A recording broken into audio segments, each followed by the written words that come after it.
নমস্কার, শুভ সন্ধ্যা। শাশ্বতী সিনহা টক্সে আপনাদের সবাইকে স্বাগত। আপনারা শুনছেন অভিজ্ঞান গাঙ্গুলির একদা আর্যাবর্তের তৃতীয় অধ্যায় ইন্দ্রজিৎ। আজ পরবর্তী অংশ শুরু করি। ছুবি না, হাত লাগাবি না আমাদের শরীরে, খসে পড়বে হাত তোর। একজন সৈনিক এগিয়ে যেতেই হুঙ্কার দিয়ে উঠল এক সাধু। ভয়ে ভয়ে পিছিয়ে গেল ভারতীয় সৈনিকটি।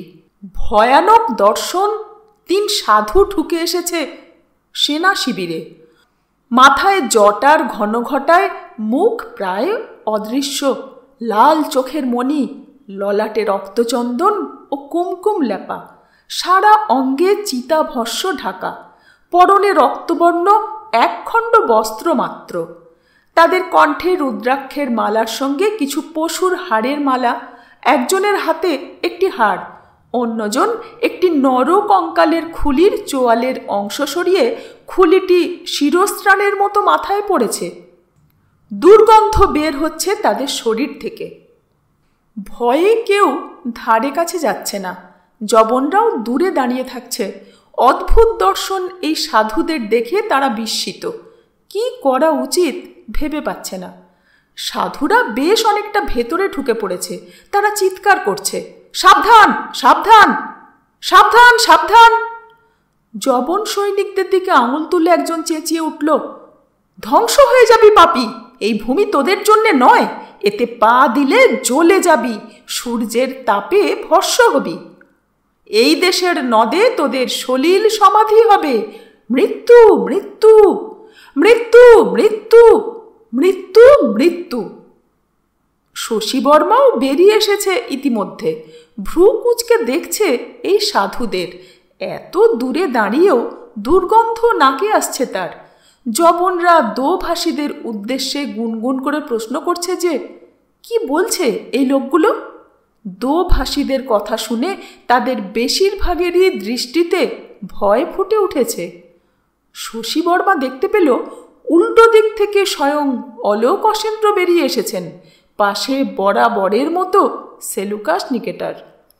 সাধুরা কি বলছে বোঝার জন্যে সামনে কোনো দোভাষীকে পেলেন না তিনি।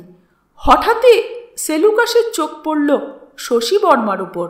দেখেই চিনতে পারলেন তিনি, এ তো সেই যুবক যাকে কয়েক সপ্তাহ আগে তিনি 5 জন যবনের সঙ্গে লড়তে দেখেছেন।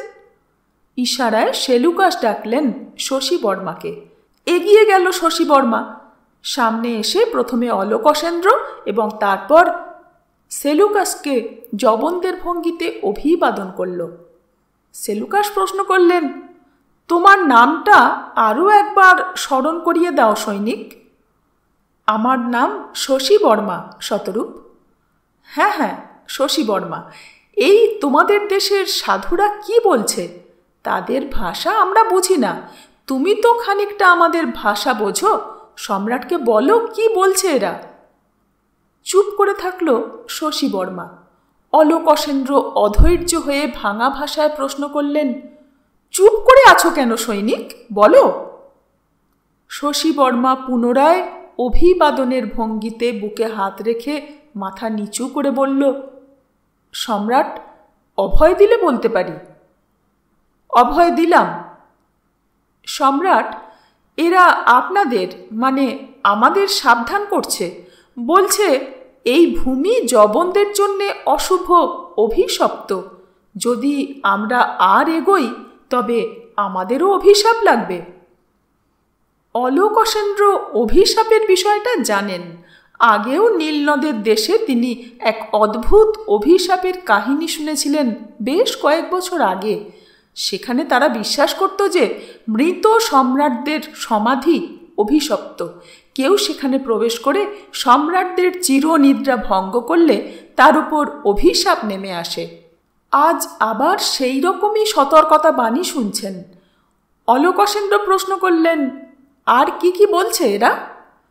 শশী বর্মা ভাঙা ভাঙা ভাষায় যতটা সম্ভব বুঝিয়ে দিল তাদের কথা। শুনে অলোক অসেন্দ্র বললেন, এদের এখুনি যদি হত্যা করি? পাশ থেকে সেলুকাস বললেন, না সম্রাট, না, সেটা ভুল পদক্ষেপ হয়ে যাবে। ভারতীয়রা শুনেছি এই ব্রাহ্মণ আর সাধকদের খুব সম্মান করে। এদের হত্যা করলে ভারতীয়রা ক্রুদ্ধ হবে।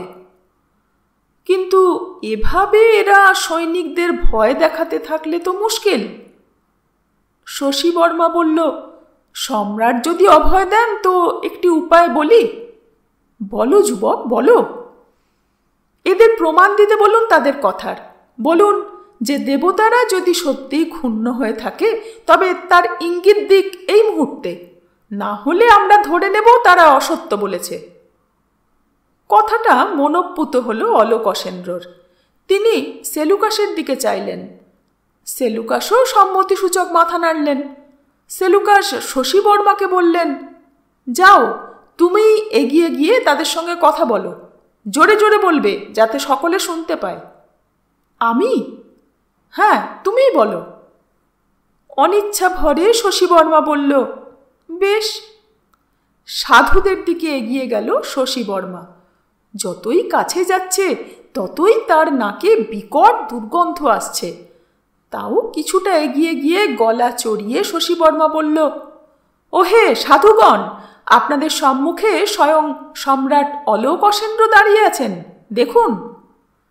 সাধুরা তার ইঙ্গিত করা দিকে চেয়ে অলোক অসেন্দ্রকে দেখে আবার চেঁচিয়ে উঠল, পাষণ্ড, নিজেকে দেবতা ইন্দ্রর সমতুল্য বলিস? দেবতারা ক্ষুণ্ণ হয়েছে, তোর আর তোর সৈনিকদের অভিশাপ লাগবে। মৃত্যু, মৃত্যু, মৃত্যু।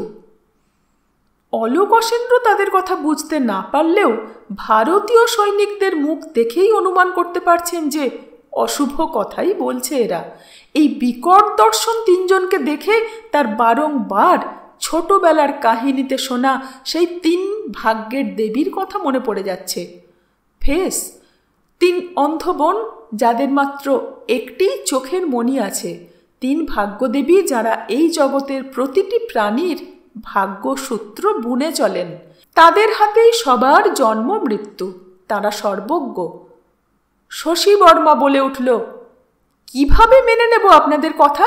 কিভাবে বুঝবো যে দেবতারা সত্যি অসন্তুষ্ট? জ্বলে উঠল 3 সন্ন্যাসীর চোখের দৃষ্টি। হুঙ্কার দিয়ে উঠল, অবিশ্বাস? আমাদের অবিশ্বাস? পাপী, প্রমাণ চাই, প্রমাণ চাই তোদের। বেশ, প্রমাণ পাবি, পাবি তোরা প্রমাণ। দেখ তবে প্রমাণ। চোখ তুলে দেখ, চোখ তুলে দেখ আকাশের দিকে, দেখ সূর্যদেবের দিকে, দেখ দেখ দেখ দেখ দেখ দেখ। 3 সাধু আঙুল তুলে আকাশের দিকে তাকালো। তারা নিজেরা দেখছে না আকাশের দিকে, তারা ভূমির দিকে তাকিয়ে আছে, শুধু হাত তুলে ইঙ্গিত করছে সূর্যের দিকে। সবাই চাইল আকাশের দিকে। কয়েক মুহূর্ত কিছুই প্রত্যক্ষ করল না কেউ। কিন্তু এ কি? সূর্যের আলো কমে আসছে কেন? সূর্যের এক কোণে কালো একটি ছোপ ফুটে উঠছে, সেটি বড় হচ্ছে ধীরে ধীরে। সূর্যকে গ্রাস করতে শুরু করেছে রাহু। গ্রহণ লেগেছে সূর্যে। মুহূর্তে বিশৃঙ্খলা ছড়িয়ে পড়ল শিবিরে। ভারতীয়রা সূর্যগ্রহণের মতো অশুভ ছায়া থেকে নিজেদের বাঁচাতে চোখ ঢাকল। সূর্যগ্রহণ চোখে দেখা যে পাপ, ভয় পেয়েছে তারা। আর যবনরা, তারা ভূমিতে বসে পড়েছে। প্রার্থনার ভঙ্গিতে বারংবার মাথা ঠেকাচ্ছে মাটিতে। ক্ষমা চাইছে বারবার মহাতেজী সূর্যদেব অ্যাপোলোর কাছে। দেবতার ভয়ে তারা কাঁপছে। অলোক অসেন্দ্র আর সেলুকাস বিশৃঙ্খলা সামলানোর চেষ্টা করছেন, চিৎকার করে বোঝানোর চেষ্টা করছেন যে এটা সূর্যগ্রহণ মাত্র। এর আগেও বেশ কয়েকবার তারা এই জিনিস দেখেছেন, অকারণ ভয় পাওয়ার প্রয়োজন নেই। কিন্তু তাতে ফল হচ্ছে না। আসলে ভয় অনুভূতিটা সম্পূর্ণ পরিস্থিতি নির্ভর। আপাত সাধারণ ঘটনাকেও পরিস্থিতি বিশেষে অসাধারণ মনে হয়। বিশৃঙ্খলার সুযোগ নিয়ে ইতিমধ্যে 3 সাধু গায়েব হয়েছে, তাদের আর দেখা যাচ্ছে না। অলোক অসেন্দ্রর বিশেষ বিশ্বস্ত অঙ্গরক্ষক ব্যতীত সকলেই ভূমিতে বসে ক্ষমা চাইছে দেবতার কাছে। শশী বর্মাও আকাশের দিকে না তাকিয়ে নিজের শিবিরের দিকে দৌড় দিল। গ্রহণের সময়ে বাইরে থাকা উচিত নয়। সব কিছু গুরুদেবের পরিকল্পনা মতো হয়েছে। সেলুকাস যে তাকেই ডাকবেন ভাষান্তর করতে সেটা অবশ্য জানা ছিল না, তবে তাতে বিশেষ সুবিধা হয়েছে। 3 জন সাধুকে সত্যি চেনা যায় না এই রূপে, কিন্তু তাদের 3 জনেরই ডান বাহুতে এক বিশেষ মণিবন্ধ দেখেছে শশী বর্মা। তার নিজের হাতেও একটি একই মণিবন্ধ আছে। এটি তাদের গুরুভ্রাতাদের চিহ্ন। তাদের গুরু নিজের বিশেষ 6 ছাত্রকে এই বালা দিয়েছিলেন কয়েক বছর আগেই। অক্ষয়, শশাঙ্ক ও জীবসিদ্ধিকে চিনতে পেরেছে সে। তাদের এই নিখুঁত ছদ্মবেশ নিঃসন্দেহে জীবসিদ্ধির অবদান। একবার পিছন ফিরে আতঙ্কিত যবন সেনাদের দেখে মনে মনে কৌতুক অনুভব করল শশী বর্মা। আঘাত সঠিক স্থানে লেগেছে। 9. সম্রাট অলোকসেন্দ্রর তাঁবু। চিন্তিত ভঙ্গিতে বসে আছেন অলোকসেন্দ্র। আজকে কক্ষে তার সহ অভিযাত্রী ও মিত্রস্থানীয় অনেকেই উপস্থিত। ওন সিসিট্রাস ও সেলুকাস বাদেও তার অন্যান্য সেনাধ্যক্ষ নিয়ারচাস এবং চারেশো উপস্থিত। আর ভারতীয়দের মধ্যে আছেন রাজা অম্বিক এবং ঋষি কালানি। ঋষি কালানির সঙ্গে 1 বছর আগে অলোকসেন্দ্রর পরিচয় এই তক্ষশিলাতেই। তার কথায় প্রভাবিত হয়ে অলোকসেন্দ্র তাকে নিজের সঙ্গী হতে অনুরোধ করেন। অনেক অনুনয়ের পর তিনি রাজি হয়েছেন। অলোকসেন্দ্র সেনাধ্যক্ষ নিয়ারচাসের দিকে ফিরে প্রশ্ন করলেন, তোমার শিবিরের কি অবস্থা? মুখে কালো ছাপ ফুটল নিয়ারচাসের। বলল, সম্রাট, সংবাদ ভালো নয়। সৈনিকরা তো এমনিতেই ক্লান্ত ছিলই, এখন তার সঙ্গে অভিশাপ অশুভর ভয় ঢুকেছে। তারা আর অভিযানে যেতে চাইছে না, এই দেশ ছেড়ে চলে যেতে চায় তারা। অলোকসেন্দ্র এবার চারেশের দিকে তাকালেন। আর তোমার শিবির?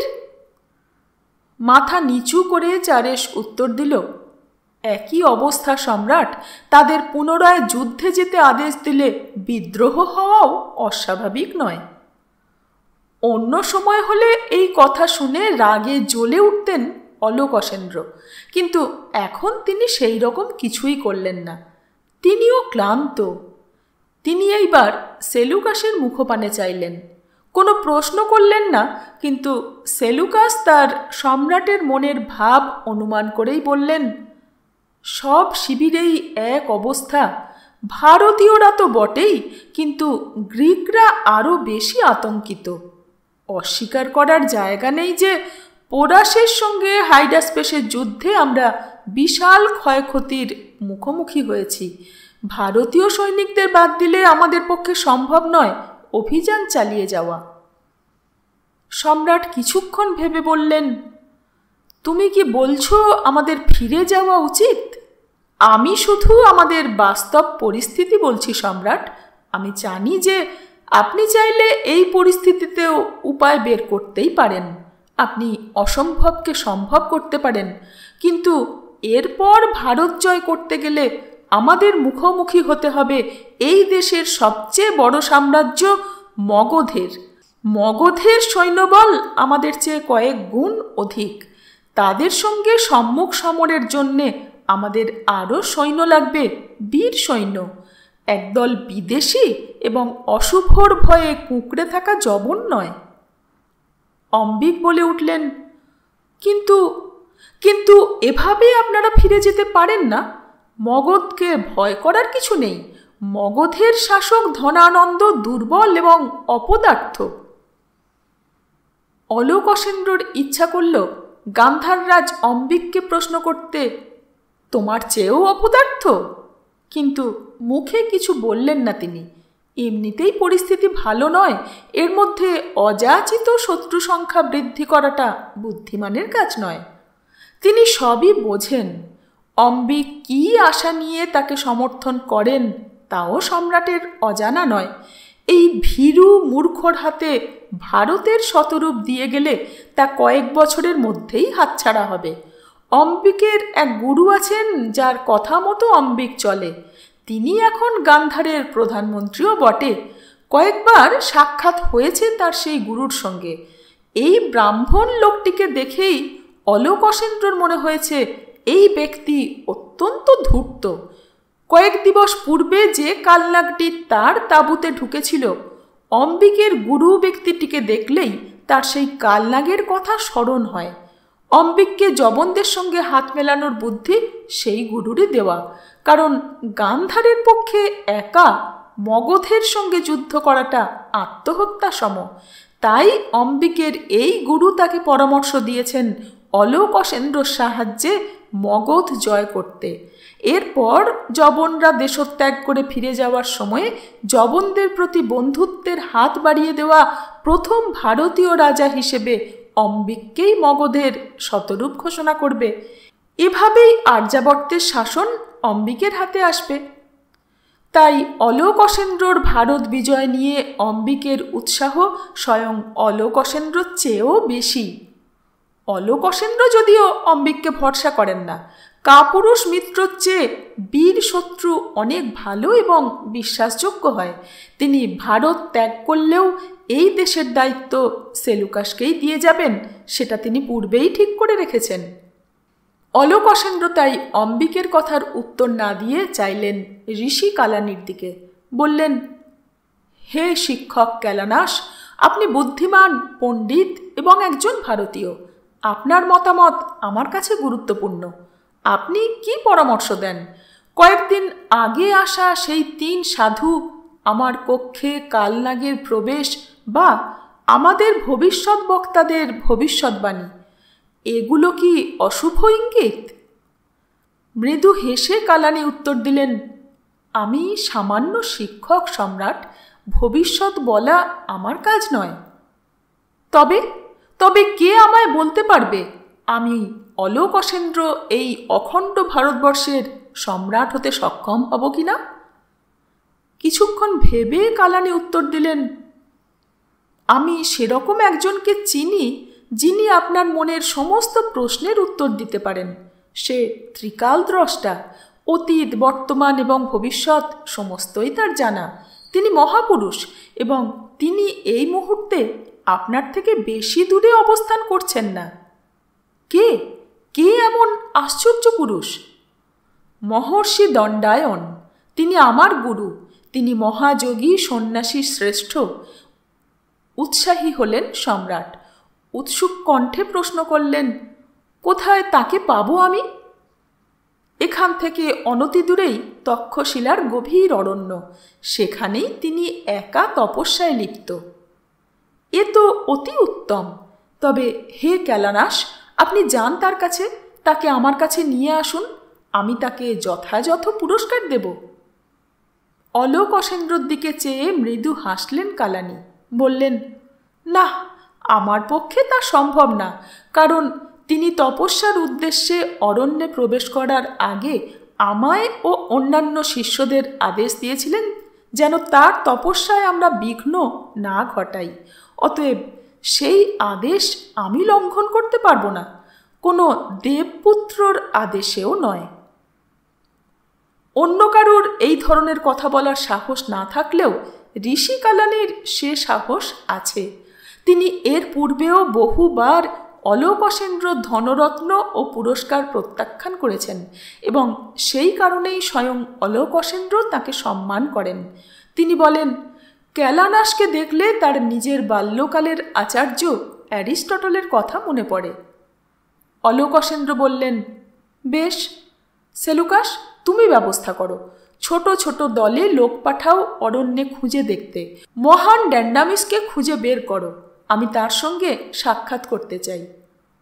অভিবাদন জানিয়ে একবার মাথা নত করে বেরিয়ে গেলেন সেলুকাস।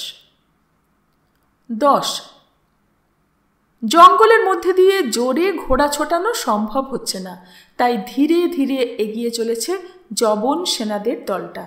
সবার সামনে দুধারে ঘোড়ায় রয়েছে অলোকসেন্দ্রর 2 দেহরক্ষী। তাদের মধ্যে কিছুটা পিছিয়ে ঘোড়ায় বসে সম্রাট অলোকসেন্দ্র, তার দুধারে 2 সারিতে কয়েকজন যবন দেহরক্ষী, পেছনে আরও 1 সারি এবং তাদের মাঝখানে সেলুকাস। সবার পেছনে রয়েছে 50 জনের পায়ে হাঁটা সৈন্যদল। এই দলটা পুরোটাই ভারতীয় সৈনিকদের। এই দলটার সামনেই ঘোড়ায় বসে রাজা অম্বিক। অনিচ্ছা সত্ত্বেও তাকে সঙ্গে আসতে হয়েছে আজ। যদিও জঙ্গলের মধ্যে এই সুরক্ষা বলয় অনুযায়ী এগোনো সম্ভব হচ্ছে না, বারবার কেউ এগিয়ে যাচ্ছে তো অন্য কেউ পিছিয়ে পড়ছে। তবুও সেলুকাস খেয়াল রাখছেন যেন অলোক অসেন্দ্রর সুরক্ষা বলয় না ভেঙে যায়। বারবার তিনি নির্দেশ দিচ্ছিলেন সৈনিকদের। তাদের উদ্দেশ্য মহর্ষি দণ্ডায়নের সঙ্গে সাক্ষাৎ করা। গতকালই ওয়ান ট্র্যাটাসের নেতৃত্বে ছোট দলটি জঙ্গলের মধ্যে দণ্ডায়নের সন্ধান পেয়েছে। একটি গাছের ছায়ায় শুয়েছিলেন এক যোগী। তার কাছে গিয়ে ওয়ান ট্র্যাটাস বলে, ড্যান্ডামিস, আমি বিশ্ব সম্রাট দেবরাজ জিউস পুত্র অলোক অসেন্দ্র মহানের দূত হয়ে এসেছি।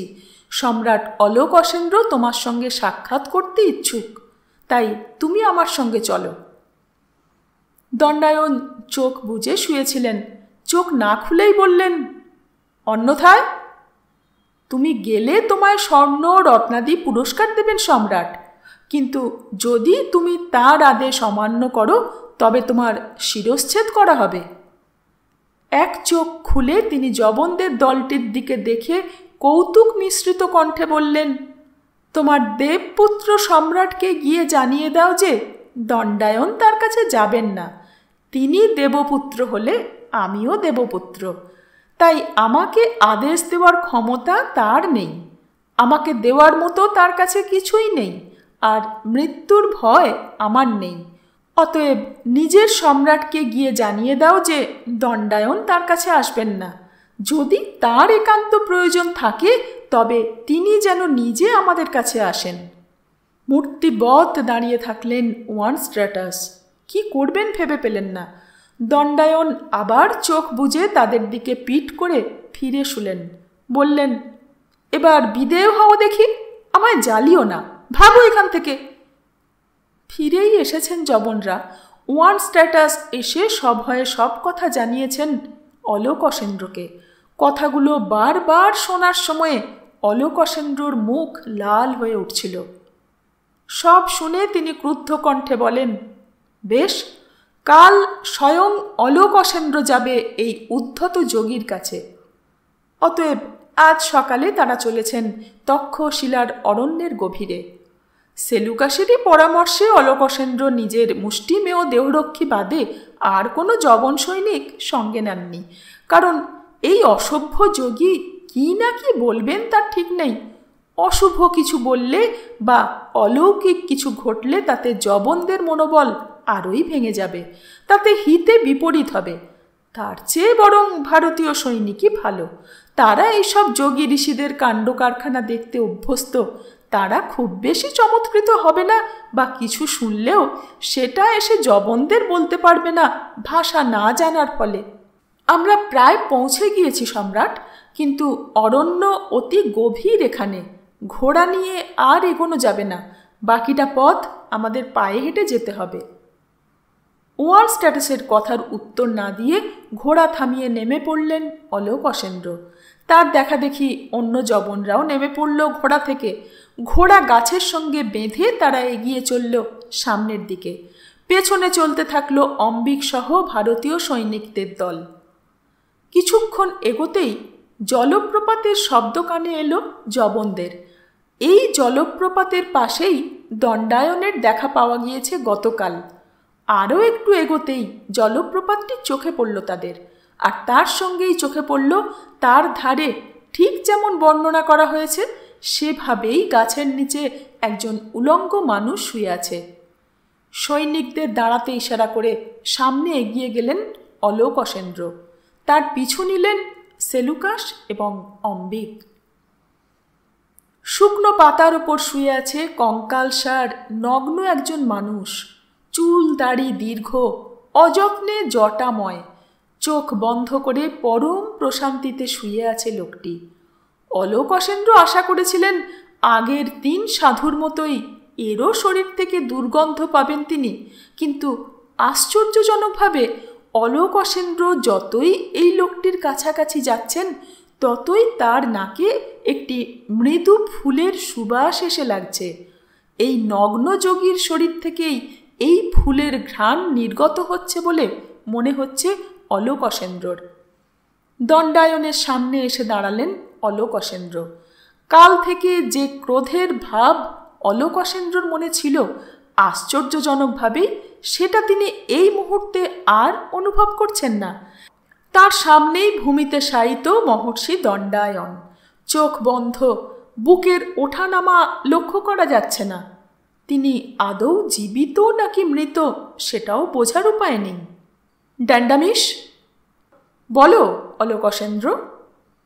চোখ না খুলেই বললেন দণ্ডায়ন।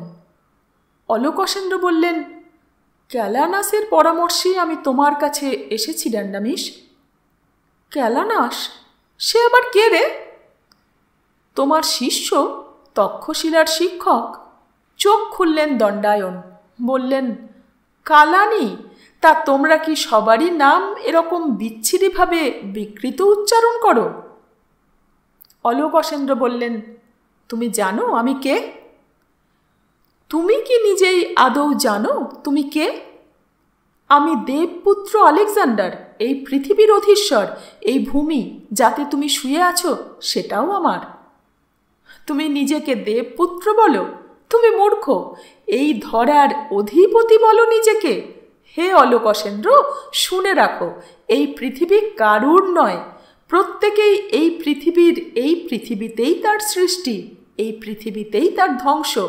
এর পূর্বে বহুবার মানুষ পৃথিবীকে পর্যুদস্ত করার চেষ্টা করেছে, ভবিষ্যতেও করবে, কিন্তু কালের নিয়মে তারা ধ্বংস হবে।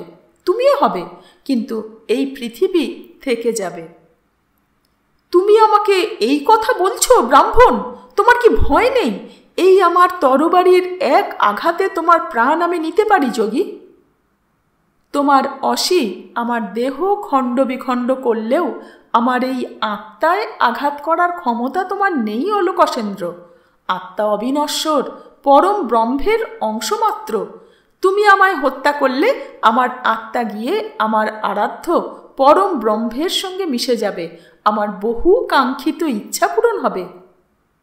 আমি অলোকসেন্দ্র, বিশ্বের সমস্ত ঐশ্বর্য আমার ভাণ্ডারে আছে। তোমার কি আমার কাছে কিছুই চাওয়ার নেই ড্যান্ডামিস? আমার যা কিছু প্রয়োজন তা সবই এইখানে, এই মুহূর্তে আমার কাছে আছে অলোকসেন্দ্র। এই বায়ু, জল, তরুছায়া, ফল, এর বেশি কী বা প্রয়োজন থাকতে পারে মানুষের? আমার সব আছে অলোকসেন্দ্র। তোমার কাছে আমায় দেওয়ার মতো কিছুই নেই। যে ভূমি, যে বিশাল সাম্রাজ্যের গর্ব তুমি করো, তা নিয়ে তুমি কি করবে অলোকসেন্দ্র? মৃত্যুর পর মাত্র সমাধির মাটির সমপরিমাণ ভূমি তোমার প্রয়োজন, মাত্র সেইটুকুতেই তোমার অধিকার। অলোকসেন্দ্র চুপ করে দাঁড়িয়ে রইলেন। দণ্ডায়ন মৃদু হাসলেন, বললেন, তবে এই মুহূর্তে আমার একটি বস্তু প্রয়োজন, সেটি কি তুমি আমায় দেবে? বলো ড্যান্ডামিস, তুমি যা বলবে আমি তাই দেব তোমায়। বেশ, তবে একটু সরে দাঁড়াও। আমার এখন একটু রোদের প্রয়োজন, এবং তুমি আমার এবং সূর্যের মাঝে দাঁড়িয়ে আছো। স্তম্ভিত হয়ে গেলেন অলোকসেন্দ্র, কারণ বহু বছর পূর্বে ঠিক একই কথা তাকে আরও একজন বলেছিল। নিজের জয়যাত্রার শুরুর দিকে অলোকসেন্দ্র সিনোপ শহরে পৌঁছেছিলেন। সেখানে মহাপণ্ডিত গ্রিক দার্শনিক ডায়োজিনিসের সঙ্গে তার সাক্ষাৎ হয়। তাকেও যখন অলোকসেন্দ্র পুরস্কার দিতে চেয়েছিলেন, ঠিক একইভাবে তাকে তাচ্ছিল্য করেছিলেন ডায়োজিনিস। তিনিও বলেছিলেন, সরে দাঁড়াও হে যুবক, রোদ আসতে দাও, তুমি আমার রোদ আটকে দাঁড়িয়ে আছো। এ কথা কেউ জানে না, অথচ অর্ধেক পৃথিবী দূরে ভারতবর্ষের অরণ্যে বসা এই যোগী তাকে ঠিক সেই কথা বলছেন যা বহু বছর আগে সুদূর গ্রীসে এক বৃদ্ধ মহাজ্ঞানী তাকে বলেছিলেন। তার দিকে চেয়ে মৃদু হাসছেন দণ্ডায়ন। অলোকসেন্দ্রর মন থেকে সমস্ত ক্রোধ, দম্ভ, যুদ্ধ জয়ের অভিলাষ বিদায় নিচ্ছে। ভূমিতে দণ্ডায়নের পায়ের কাছে বসে পড়লেন অর্ধ পৃথিবীর অধীশ্বর অলোকসেন্দ্র মহান। এইবার উঠে বসলেন দণ্ডায়ন। অলোকসেন্দ্র বললেন, আমায় ক্ষমা করবেন মহান ড্যান্ডামিস, আমায় ক্ষমা করবেন। হেসে দণ্ডায়ন বললেন, বলো অলোকসেন্দ্র, কি জানতে চাও? আপনি তো ত্রিকালজ্ঞ ড্যান্ডামিস, বলুন আমায়, এই ভারতে কি কোনো দিন এক অখণ্ড সাম্রাজ্য স্থাপিত হবে? হ্যাঁ, হবে। একজন সম্রাট কি এই দেশ শাসন করবে? হ্যাঁ, করবে।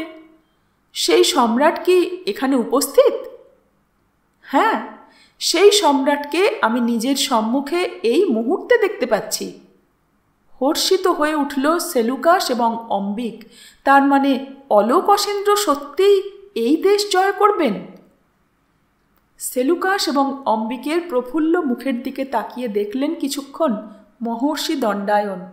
তারপর হেসে উঠলেন সশব্দে, যেন প্রচণ্ড মজার কিছু তিনি প্রত্যক্ষ করেছেন। বেশ কিছুক্ষণ হেসে নিয়ে তিনি বললেন, মূর্খ, আমি বলেছি অখণ্ড ভারতের নির্মাণ হবে, সাম্রাজ্যের শাসন একজন সম্রাট করবে, কিন্তু একবারও বলিনি সেই সম্রাট অলোকসেন্দ্র। স্তম্ভিত হয়ে গিয়েছেন সেলুকাস এবং অম্বিক। দণ্ডায়ন বললেন, এই হবে এই দেশের প্রথম অখণ্ড সাম্রাজ্যের ভবিষ্যৎ সম্রাট। তর্জনী তুলে সেলুকাস ও অম্বিকের পেছনে কারুর দিকে ইঙ্গিত করছেন দণ্ডায়ন। তার তর্জনী বরাবর পেছন ফিরিয়ে সেলুকাস দেখলেন দণ্ডায়ন একজন ভারতীয় সৈনিকের দিকে নির্দেশ করছেন। কে? দণ্ডায়ন আবার বললেন, হ্যাঁ, এই সে। অলোকসেন্দ্ররও ভ্রু কুঁচকে গিয়েছে। তিনিও দেখছেন সেই দিকে। গ্রিক সৈনিকের পোশাক ও মাথায় মুখ ঢাকা শিরস্ত্রাণ থাকায় সব সৈনিককেই একই রকম লাগে, চেনা যায় না। তাই সেলুকাস আদেশ দিলেন, সৈনিক, এগিয়ে এসো। নড়ল না সেই সৈনিক। সেলুকাস আবার বললেন, এগিয়ে এসো। এইবার কয়েক পা এগিয়ে এসে সেলুকাসের সম্মুখে দাঁড়ালো সৈনিকটি। শিরস্ত্রাণ খোলো। দু হাতে ধরে শিরস্ত্রাণ খুলল সৈনিকটি। তার মুখ দেখে চমকে উঠলেন দুজনই, কারণ এই ব্যক্তি তাদের দুজনেরই পরিচিত। শশী বর্মা, চন্দ্রগুপ্ত। সেলুকাস বিভ্রান্ত দৃষ্টিতে চাইলেন অম্বিকের দিকে। আপনি শশী বর্মাকে চেনেন? অম্বিক নিজেও ততোধিক বিভ্রান্ত ভঙ্গিতে বললেন, শশী বর্মা? কে শশী বর্মা? এ চন্দ্রগুপ্ত। তক্ষশিলা মহাবিদ্যালয়ে আমারই সহপাঠী ছিল এ চন্দ্রগুপ্ত। সৈনিকদের মধ্যে গুঞ্জন উঠেছে। তারা সবাই চন্দ্রগুপ্তর নাম শুনেছে। গত কয়েক বছর ধরে চলতে থাকা মগধের বিরুদ্ধে বিদ্রোহের প্রধান কাণ্ডারির নাম চন্দ্রগুপ্ত। তবে কি এই সে? তাদের শশীই আসলে চন্দ্র? অম্বিক তরবারি বের করে চন্দ্রগুপ্তর দিকে তুলে ধরেছেন। বললেন, এবং এর গুরু চাণক্যকে বিলক্ষণ চিনি আমি। তুই এখানে যবন সৈনিকের ছদ্মবেশে কি করছিস? আবার কি চক্রান্ত করছে তোর কুটিল গুরু কৌটিল্য? চোখের পলকে নিজের কোমর থেকে তরবারি টেনে বের করে আনলো চন্দ্রগুপ্ত এবং মুহূর্তে অম্বিকের হাত থেকে তরবারি ছিটকে গিয়ে পড়ল মাটিতে। উন্মাদের মতো হেসে চলেছেন মহর্ষি দণ্ডায়ন, যেন কোনো অত্যন্ত মজার একটি নাটকের দৃশ্য প্রত্যক্ষ করছেন তিনি। সেলুকাস চিৎকার করে উঠলেন, ছলনা! আমার সঙ্গে ছলনা! তিনিও মুহূর্তে তরবারি বের করে আঘাত করলেন চন্দ্রগুপ্তকে। সমরূপ ক্ষিপ্রতার সঙ্গে সেই আঘাত নিজের তরবারি দিয়ে প্রতিহত করল চন্দ্রগুপ্ত। লাফিয়ে দু পা পিছিয়ে গিয়ে যুদ্ধ প্রস্তুত অবস্থান নিল সে। সেলুকাস চিৎকার করে আদেশ দিলেন, হত্যা করো এই ছদ্মবেশীকে। যবন সৈনিকরা তরবারি বের করতেই তাদের এবং চন্দ্রগুপ্তর মাঝখানে এসে দাঁড়ালো কয়েকজন ভারতীয় সৈনিক। সেলুকাস তাকিয়ে দেখলেন তাদের ঘিরে ফেলেছে তারই সৈনিকরা। বিশ্বাসঘাতকতা! ভারতীয় সৈনিকদের সংখ্যা অনেক বেশি যবনদের তুলনায় এই মুহূর্তে যুদ্ধ করা সম্ভব নয়। কি করা যায় ভেবে পেলেন না সেলুকাস। তবে সম্রাটকে রক্ষা করতে হবে, যে কোনো মূল্যে অলোক অসেন্দ্রকে রক্ষা করতেই হবে। অলোক অসেন্দ্রর দিকে তাকিয়ে সেলুকাস দেখলেন অলোক অসেন্দ্র একইভাবে নির্লিপ্ত ভঙ্গিতে বসে আছেন। তার মধ্যে আশঙ্কা, ভয় কোনোটাই নেই। ভয় পাবেন না শতরূপ সেলুকাস, আপনাদের অসহায়তার সুযোগ নিয়ে আপনাদের কোনো ক্ষতি আমরা করব না। বক্তার দিকে ক্রুদ্ধ দৃষ্টিতে তাকালেন সেলুকাস। চন্দ্রগুপ্ত এগিয়ে এসে সেলুকাসের মুখোমুখি দাঁড়ালো, বলল, আমার নাম চন্দ্রগুপ্ত। এই মুহূর্ত হতে আমি এবং আমার ভারতীয় সহযোদ্ধারা জবনদের বিরুদ্ধে বিদ্রোহ ঘোষণা করছি। তরবারি মাথার উপর তুলে চিৎকার করে উঠল চন্দ্রগুপ্ত, জয় মা ভারতী! চন্দ্রগুপ্তর জয়, জয় মা ভারতী! সমস্বরে যোগ দিল ভারতীয় সৈনিকরা। চন্দ্রগুপ্ত বলল, আপনাদের কোনো ক্ষতি হবে না এই আশ্বাস আমি দিচ্ছি।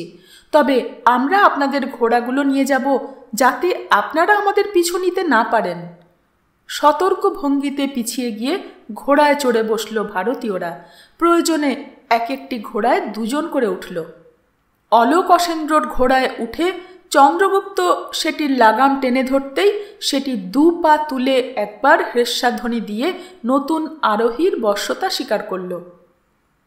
চন্দ্রগুপ্ত বলল, বিদায় সম্রাট অলোক অসেন্দ্র, বিদায় শতরূপ সেলুকাস। মনে রাখবেন, ভারত কখনোই আপনাদের বশ্যতা স্বীকার করবে না। আপনারা এর পরেও এই পথে হাঁটলে আপনার পুনরায় সাক্ষাৎ হবে আমার সঙ্গে যুদ্ধক্ষেত্রে।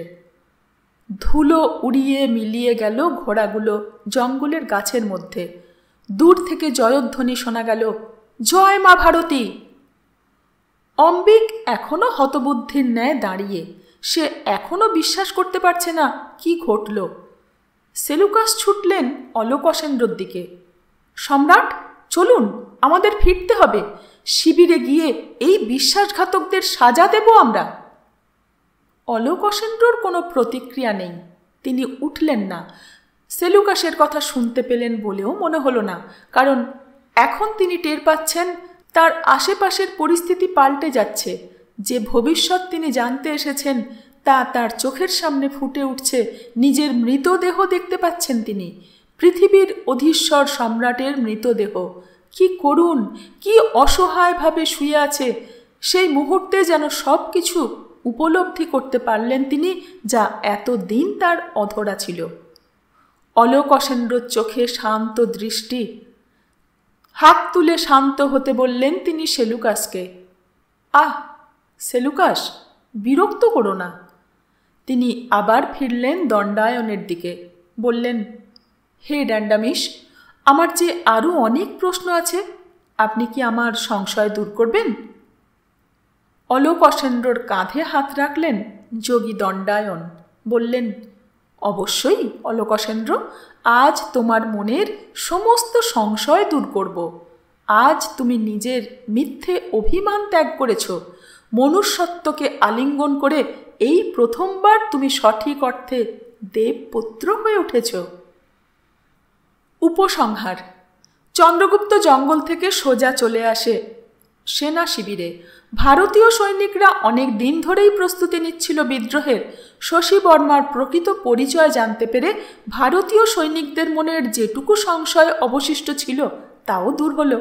ভারতীয় শিবিরের অধিকাংশ সৈনিক বিদ্রোহী দলে যোগ দিয়ে চন্দ্রগুপ্তর সঙ্গে শিবির ত্যাগ করল। তারপর বাকিটা ইতিহাসের পাতায় আমরা খুঁজে পাই। ভারতীয়রা বিদ্রোহ ঘোষণা করায় জবন সৈনিকদের মনের প্রত্যয় ভেঙে পড়ে। জবনরা বুঝতে পারে যে এই দুর্বল অল্প সংখ্যক সেনাবাহিনী নিয়ে ভারত জয় অসম্ভব। 326 খ্রিস্টপূর্বে হাইডাসপেসের যুদ্ধের পরেই ভারত ত্যাগ করার সিদ্ধান্ত নেন অলোক অসেন্দ্র। ভারত মহাদেশ ও তার আশেপাশের দেশের দায়িত্ব তিনি সেলুকাসের হাতে সমর্পণ করে ফেরার পথ ধরেন। কিন্তু নিজের দেশে আর কোনো দিন ফেরা হয়নি অলোক অসেন্দ্রর। অসুস্থ হয়ে পড়েছিলেন তিনি। 323 খ্রিস্টপূর্বের মাঝামাঝি নাগাদ অলোক অসেন্দ্র মারা যান ব্যাবিলন শহরে। শোনা যায় ভারত সফরের পর অলোকসেন্দ্রর হৃদয় পরিবর্তন হয়েছিল। জনশ্রুতি আছে যে অলোকসেন্দ্রর মৃত্যুর পূর্বে নিজের শেষ ইচ্ছায় বলেছিলেন, আমার শেষ যাত্রার সময়ে পথে স্বর্ণ ও মণিমুক্তা ছড়িয়ে দিও, যাতে মানুষ দেখে যে বিশ্বের সমস্ত ঐশ্বর্য একদিন ধুলোতেই মিশে যায়। আমার অন্তিম যাত্রায় আমার হাত দুটো সবাধারের বাইরে রেখো, যাতে সবাই আমার খালি হাত দুটো দেখতে পায়। তারা যেন বোঝে যে মানুষকে এভাবেই একদিন খালি হাতে সব মায়া কাটিয়ে চলে যেতে হয়। সম্রাটের এবং ভিক্ষুকের, সমস্ত মানুষের শেষ পরিণতি একই। অলোকসেন্দ্র মহানের মৃত্যুর ঠিক 1 বছর পরেই মগধের সিংহাসনে বসেন চন্দ্রগুপ্ত মৌর্য। এই কাহিনী 2 সম্রাটের, একজন যিনি অর্ধেক পৃথিবী জয় করেও ভারতবর্ষের সিংহাসনে বসতে পারেননি, আর দ্বিতীয়জন যিনি অসম্ভবকে সম্ভব করে ভারতের সিংহাসনে বসেছিলেন এবং এই বিশাল দেশের অধিকাংশই জয় করেছিলেন। অখণ্ড আর্যাবর্তের প্রথম সম্রাট হয়েছিলেন তিনি। এদের দুজনের মধ্যে কে মহান? এ প্রশ্ন বৃথা। ইন্দ্রজিৎ অধ্যায়টি আজ এখানেই শেষ। লেখকের কিছু নোট আছে, সেগুলো একটু শুনিয়ে দিই। 1. এই কাহিনী কাল্পনিক হলেও এর সমস্ত চরিত্র, স্থান এবং কাল ঐতিহাসিক সত্য। 2. আলেকজান্ডারের সঙ্গে চন্দ্রগুপ্তর কোনোদিন সাক্ষাৎ হয়েছিল কিনা, বা গ্রিক সেনাদের মধ্যে চন্দ্রগুপ্ত ছদ্মবেশে প্রশিক্ষণ নিয়েছিলেন কিনা, সে কথা ইতিহাসে লেখা নেই। এই ঘটনাক্রম সম্পূর্ণ কাল্পনিক। 3. মহর্ষি দণ্ডায়নের সঙ্গে আলেকজান্ডারের সাক্ষাৎ বাস্তবে হয়েছিল।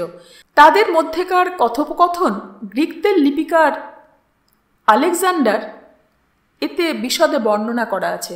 তার থেকেই কিছু সংলাপ এই কাহিনীর শেষ অংশে উল্লেখ করা হয়েছে, যদিও দণ্ডায়নের ভবিষ্যৎবাণী বা চন্দ্রগুপ্তের উল্লেখ তাতে নেই। 4. আলেকজান্ডার ও গ্রিক পণ্ডিত ডায়াগোরাসের সাক্ষাতের ঘটনা সত্যি। 5. জনশ্রুতি আছে যে গ্রিকরা অশুভ সংকেতের ভয়েই ভারত্যাগ করেছিল। তাছাড়া গ্রিকরা যুদ্ধক্লান্ত ছিল এবং ভারতীয় সৈনিকরা বিভিন্ন শিবিরে বিদ্রোহ করছিল। অনেক কনস্পিরেসি থিওরিস্টদের মতে তাদের কেউ ভয় দেখিয়ে তাদের কুসংস্কারাচ্ছন্ন মনে আঘাত করেছিল।